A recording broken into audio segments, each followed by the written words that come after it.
Welcome back to What Arty Noobs with General Disturbance.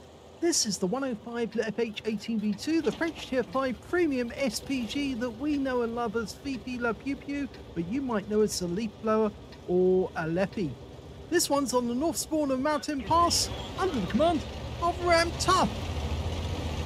Now, he had a couple of really good games recently, and he decided to notify us about this one and send it in alongside another one, so it's a two-header. Two replays. Well, he's starting off alongside a 3-marked gorilla. Somebody who obviously likes playing the gorilla a lot, and he's probably getting a lot out of it as well. Now, the PP's normally got a reload time of 8.92 seconds. He's managed to get it down to 8.02, which is really quick. It's a 105mm light field howitzer mounted on top of a Char B1 hull, capable of doing 410 alpha and penetrating through 53mm of armor, and he has premium rounds as well. He's got 8 rounds of heat and 8 rounds of armor piercing. Okay, we've got a target there, but he's totally ignoring it and going over here because an M10 RBFM was spotted. I'm not sure if that was a wise move, but there you go. Trying to get the M10. Fires a blind shot in. Looks like the other Arty also decided to do the same. I think it was the gorilla. There's 3 Arty on each team. Our team's also got a bishop, and the enemy team's got a bishop, a gorilla, and an M41. Okay, there's the M10. Oh, yeah, bit snapshot. He was aiming at the spot behind him. Can he get him this time? Bounce out. Well, he did get a hit for 96, but I think that was a splash, and the gorilla's stunned him. Okay, he's reloaded, but he's again selecting a new target, which is kind of unusual. Normally what you do is you focus on one target, get rid of it.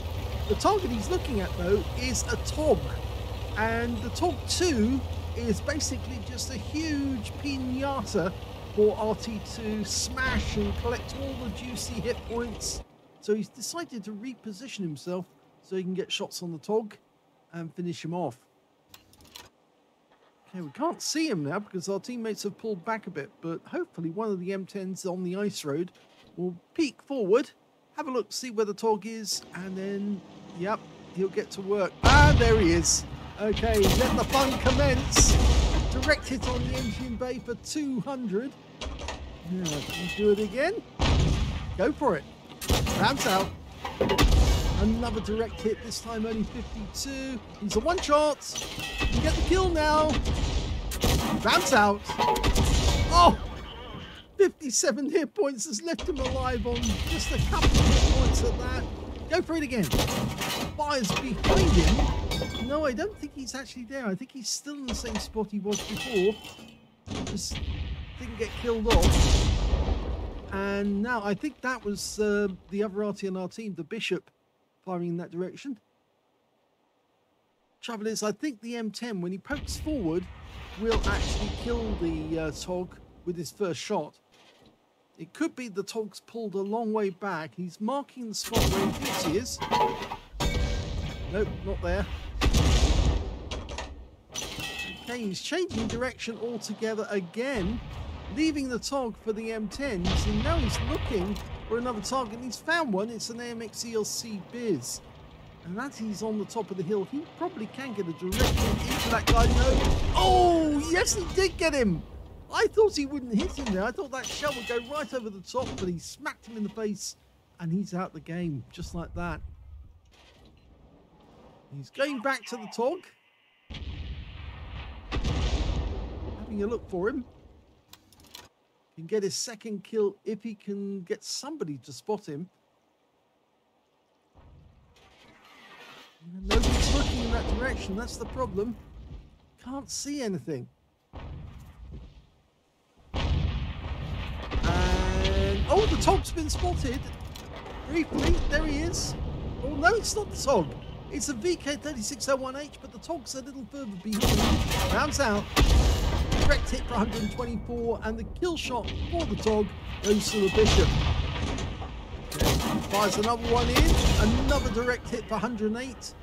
So keep pumping those shells in, Ramtoff. Little further back. Rounds out. No, it went behind the VK. Okay, he's gone right to the very edge now. If he's going to get shots on that Wolverine, he needs to change his position altogether. And it might be better for him to actually go over the edge of the cliff there and get down behind. It looks like, to me, he's actually going to take up position here above the enemy as they're coming in and shoot down on them instead. First tank is probably going to be the Wolverine, followed by the Hellcat and the T-34. I hope his teammates notice what's going on. The guerrillas decided to move all together. And here comes the first tank, and it's the Hellcat.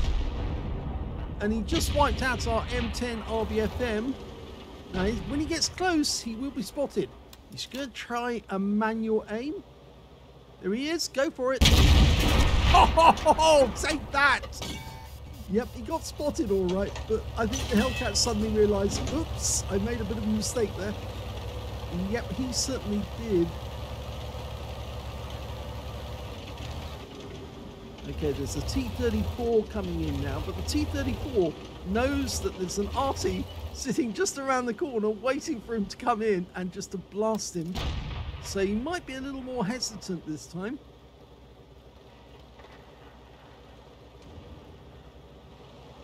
Oh, it's the VK's coming in first, and he has spotted us by proximity.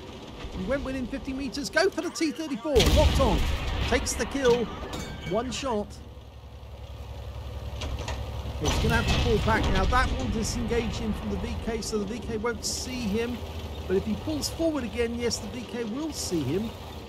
Now, he has got heavy armor on the front of the tank, so he won't be able to get him with one shot. But if one more of our teammates takes a hit on that VK, we might be able to get him with a shot. Decided to turn around and move further up here, which is weird. Decided he doesn't want to engage the VK3601, and with good reason, because he's gone down to our VK. Well, we're 2 up on the enemy. There's 3 Arty on the enemy team, and they've got 2 M10s RBFMs. Now, I think one of those is bound to be the M10 RBFM that we were firing at earlier in the game.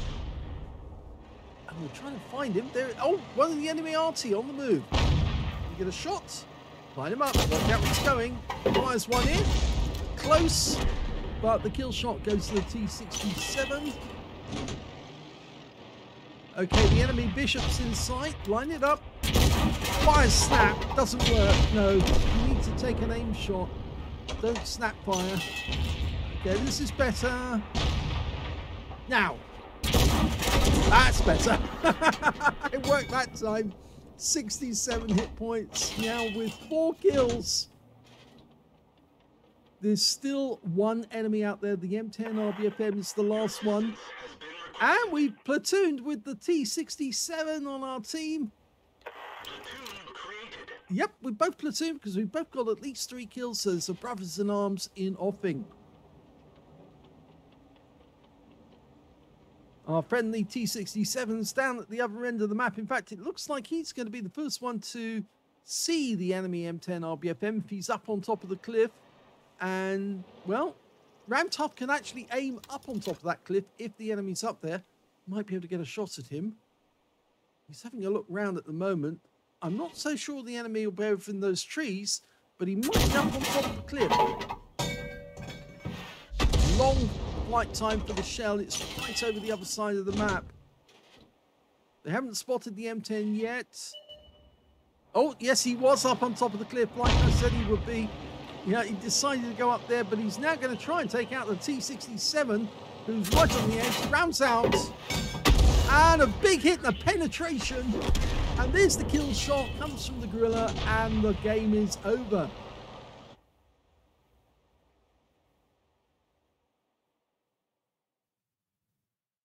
Here's is the end of battle stats, and that was the second class tanker for ramped up in the 105 leFH18B2. He managed to get a fighter badge for getting at least 4 kills. He got 4 exactly, as well as a bruiser medal for getting at least 5 critical hits. In fact, he got 12.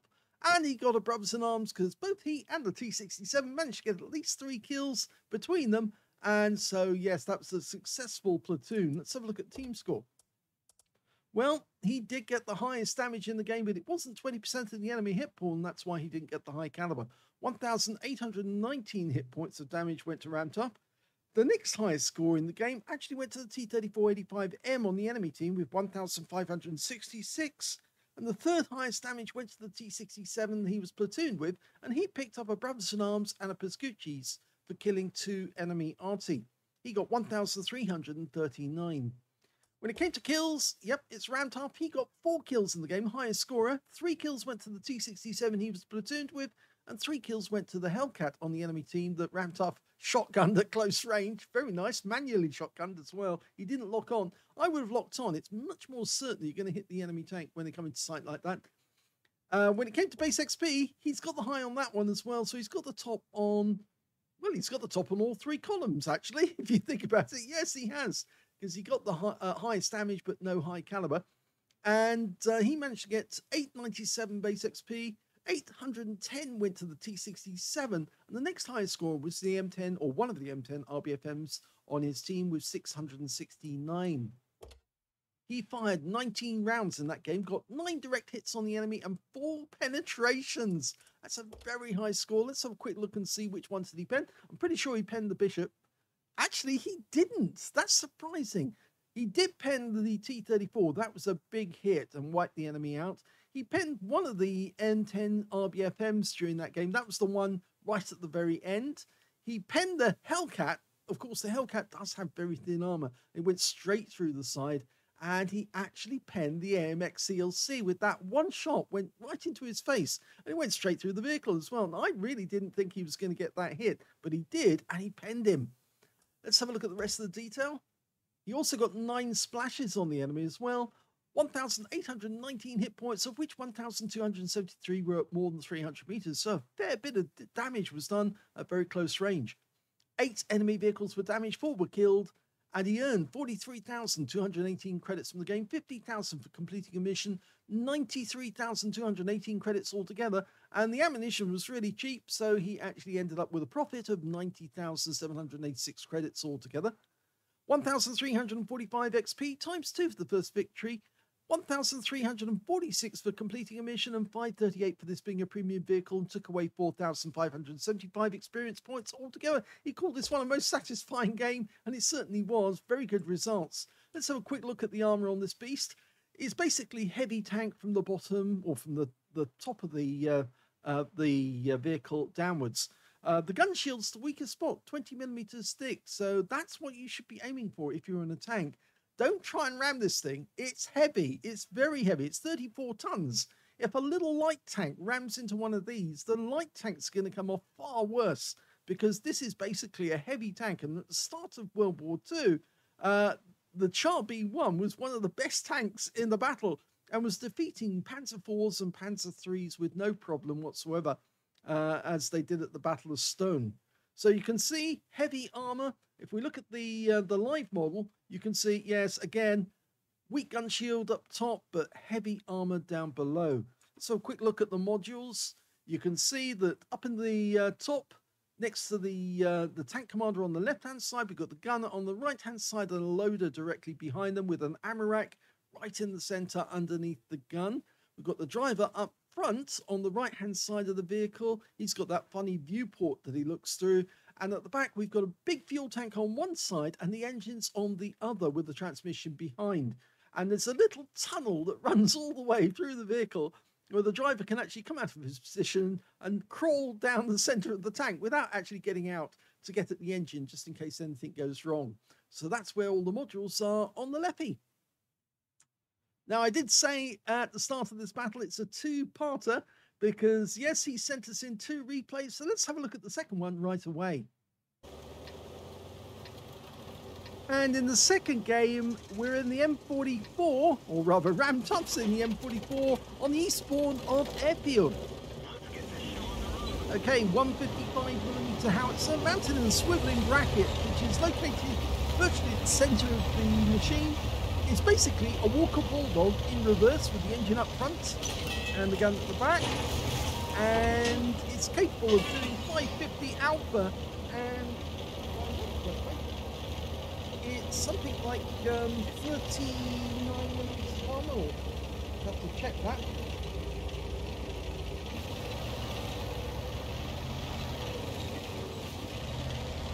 Yep, it's 39mm of armor. I was absolutely right. I thought I had it correct. It's actually 500 alpha, not 550. And he spotted his first enemy. It's a BK-3002D, the one with the 88mm gun. And he lands it near and gets some stun. Now the standard reload is 21.09 seconds. He's got it down to about, I think it's just shy of 18, probably about 17 seconds. Oh, it's 18.25 he's got. And the reason it's so high is he's not using premium consumables. He's actually got a fire extinguisher in it. Normally, Arty players use premium consumables to beef up the reload, speed it up a little bit. You get about a second off for doing that. But he's opted to have the fire extinguisher. And he hit that one. Yep, he actually did hit the enemy tank he was aiming at there. I think it was the M6, wasn't it? Instead, he's now aiming to the back of the map because he did notice a tracer coming from this area. And he's going to fire blind in just to see if he can get something. I think he's actually behind those bushes. He's looking around for a new target. He's found an E8 in the top pocket. Switching targets again because he's going after a Scorpion and an M25 who's actually decided to go over to this rock. Now it's a very bad move because they will get heavily hammered by an Arty round going in there, and then if our teammates pile on in, rounds out, looks good. It was a direct hit. Yep, he definitely hit the Scorpion. That guy's got no armor. It's the tier 7 Scorpion, I think. Just checking the list. It is the tier 7. He's now going to try a shot at the IS-2 and he hits him in the face and splashes the Super Persian. Try for another one. And that will go back to the Scorpion. Oh, we can see how much damage he did. About 500 hit points. He must have penetrated the Scorpion. Blind shot. And he hit him. He got a direct hit on the IS-2 too. Now we saw, yes, the Scorpion appeared and suddenly was missing 500 hit points. He's having difficulty selecting which target he's going to go after next. I go back to the Scorpion. Scorpion's definitely in sight. He can definitely hit him. The M25's gone. MT25. The Scorpion's still over there though, and he's suddenly spotted that. Okay, try and put a round in here. If he's going to sit there, he's going to take a hell of a round, and he might be out of the game. And he is! Perfect, he got a kill shot. Okay, 7032 now. Lining him up, getting him ready, almost loaded. Okay, he's firing one shot, he's about to fire the next one, rounds out, and another direct hit for 106. Frontal armor, I'm afraid, so obviously it didn't do a huge amount of damage, but it stunned him. Now, we're going to try again. Here we go. Rounds out. Another direct hit, and he's stunned. We can probably kill the IS-2 now, but somebody got there before us. It was the Tiger 1. Okay, that Easy 8's still up there. And now we've got the M6 that we hit earlier in the game. Now, remember, that was a blind shot we fired there. Oh, it narrowly missed his tail. If that had hit the rear of the vehicle where the armor's weak, he might have suffered a bit, but... Okay. We'll probably get around into him. Remember, this is basically a T1 Heavy with a 90mm gun on it. In fact, he's been wiped out, so now there are only... Well, there are 8 enemies left. There's a Super Hellcat over here somewhere, and he's probably hiding behind those trees that we knocked down. He decided to put a round in there just in case the guy was hiding behind the rock. Okay, we're about the same number on hit points. We've got a slight advantage. That Easy 8 is still occupying the pocket, but we can't get a shell on him just yet. But if he keeps backing up like that, we probably will. And Ramtop tries to get a shot in there, and the Super Hellcat has now moved up to the same position that was occupied by the Scorpion earlier. And you know what happens to tanks if they go into a position that's easy to hit? Yep, they get hit. Ready? Rounds out. Oh, we move forward just at the wrong moment. We've still got a splash of 104. And he won't like that. Just wait and put another round in. Hopefully this time round he might penetrate that thin armor. Remember, the armor on a Super Hellcat is very thin. Rounds out. Nope, RNG said no on that occasion. It landed on the rock.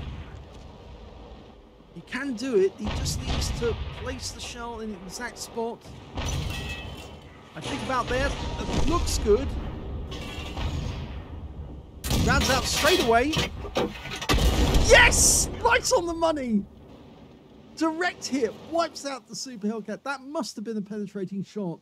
Went straight through him and finished him off. So he's now on 2 kills. He's having a quick look for the tracer. Okay, that Easy 8's still there, and he's all alone in the pocket now, so we might be able to get a hit on him. If he backs up just a little, he could probably hit him now. Rounds out. Oh, he looked away just as he was firing. Let's see if he can get him this time.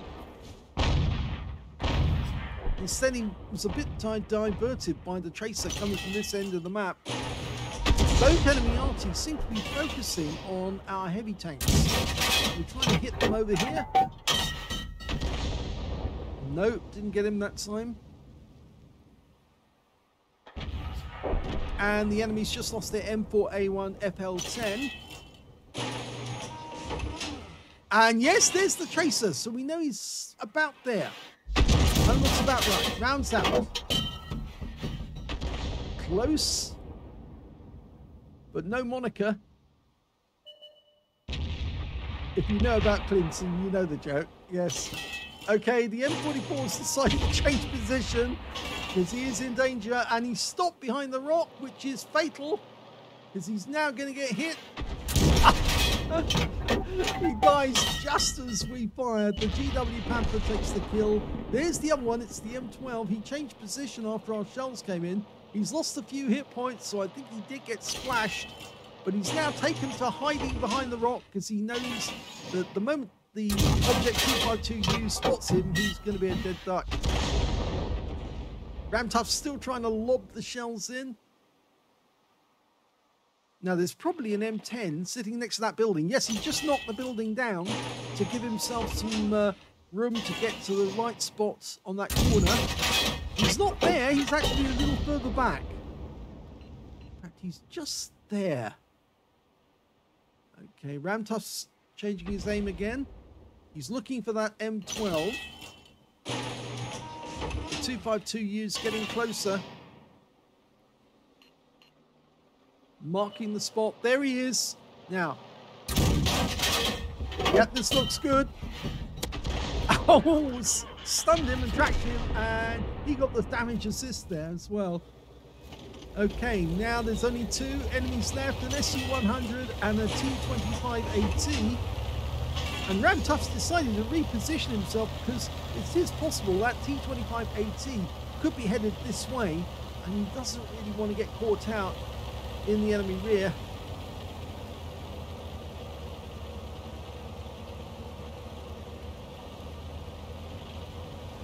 I think the Tiger and the Object 252U have just platooned. They're saying to each other, don't die. They want to get their brothers in arms. And I think Ramtuff wants to get a brothers in arms as well if he can.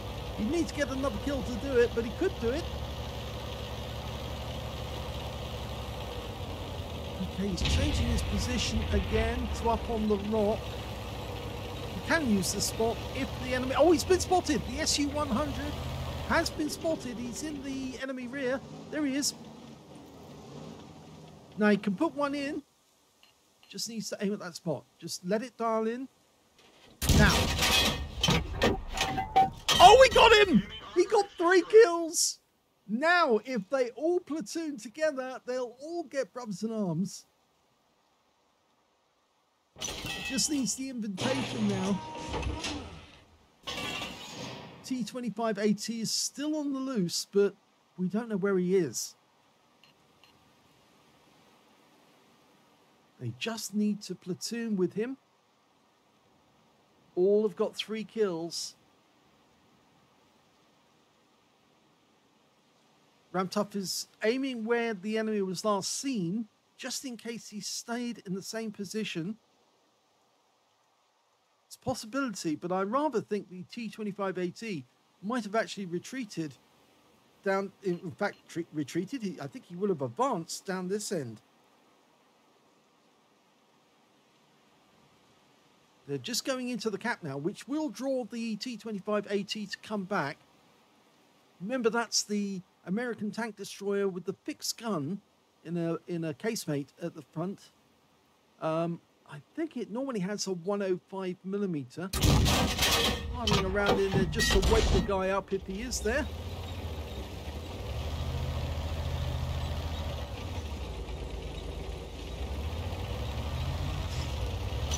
Oh, almost flipped himself. Well, he's decided to drive down the airstrip. And they have recruited him to the platoon. And they got the last kill. They took out the T25AT and he accepted. So, brothers in arms.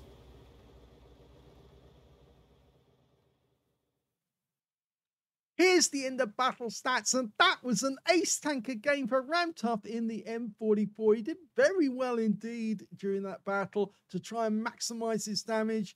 And yes, getting 3 kills was rather good, especially that shot on the SU-100, because he wasn't showing much when he was backing up, but he did get that nice hit. And of course, he was persistent on getting that Scorpion and pumping those rounds in. It really did help in the end, as well as that Super Hellcat. He just went to the worst position where 2 of his teammates had died. And of course, that was just so tempting to Ramtuff to put a round in there and finish him off as well. If we look at the scores, we can see Ace Tanker, he got a Bruiser Medal for getting at least 5 critical hits. He got 14. He got a Brothers in Arms for having at least 3 kills, and his platoon mates had 3 kills apiece. And he got a Confederate as well for hitting more of the enemy than anyone else on his team. His win rate was 5,694, which is Super Unicum standard. Let's have a look at the team score. Well, in this battle, he did get the highest damage in the game, but unfortunately, he didn't get a high caliber because he didn't get 20% of the enemy hit pool. 2,257 hit points of damage. It was a tier 8 game. He was tier 6 Arty, so he did earn a lot of XP, but unfortunately, it wasn't enough to get the high caliber. The second highest damage in the game actually turned out to be, oh, didn't mean that to come up.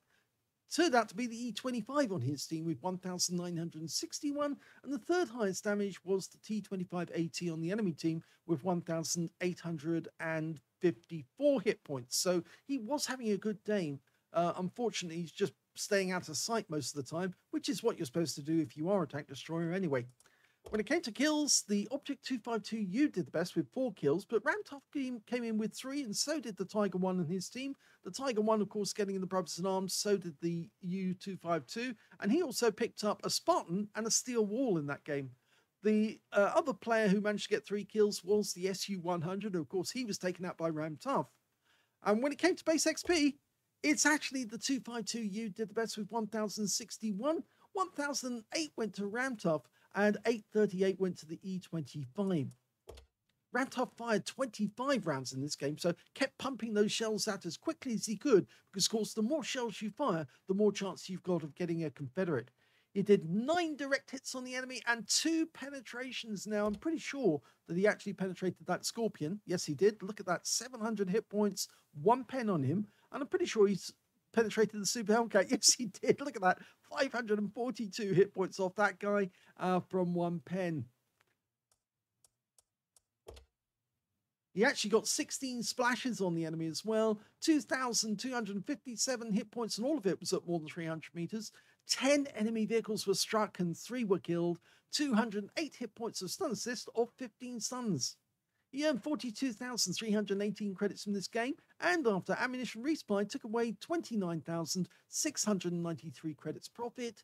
He also picked up 1,512 XP, 7,560 for mission completion, and took away 9,072 experience points altogether. He says ace and second BIA in 2 days. Yes, I think he was having a lot of fun with this game, and yes, you can have fun with Arty. I do all the time. I love Arty.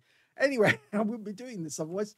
Okay, now we can see the armor modules, armor profile. You can see it's very thin armor, 12.7 millimeters all the way around. Basically, this thing is very vulnerable indeed. That's why Arty has to stay at the back, because if this thing was seen by anything up front, it would be taken out very, very quickly indeed. We are just so vulnerable to the enemy. If I show you the live version, you can see everything's green near enough. So yes, it's all penetrable by enemy vehicles. If we look at the module map, again, basically it's engine up front with the transmission in front of it, 2 fuel tanks either side of the engine. At the back, we've got the driver actually in the driver's compartment. There's the Arty with the swivel mount. The gunner is actually in the swivel mount, and the tank commander is sitting behind him outside it. And there's 2 loaders there, operating and feeding shells into the breach, and the ammo rack is right at the back of the tank. So if you want to get a big explosion, you aim for the rear of the vehicle. Same with the FP304 for that matter, and it's basically the same configuration on the FP304, identical, except of course that it's a British vehicle. This is an American. But yes, this is an incredibly vulnerable Arty, but it's very, very powerful, and it's particularly good at doing shotguns, although Ramtoff didn't have to do them in this game. He did shotguns with the Fifi in the last battle. Anyway, I hope you enjoyed both those replays. They were very good fun, especially the Fifi shotguns at close range. Yeah, I don't think those guys expected to get ambushed the way they did get ambushed, and yeah, that was quite good fun. If you enjoyed those replays, please give this video a like. Do subscribe to our channel. Leave a little comment down below because it feeds the algorithm. And thank you for watching.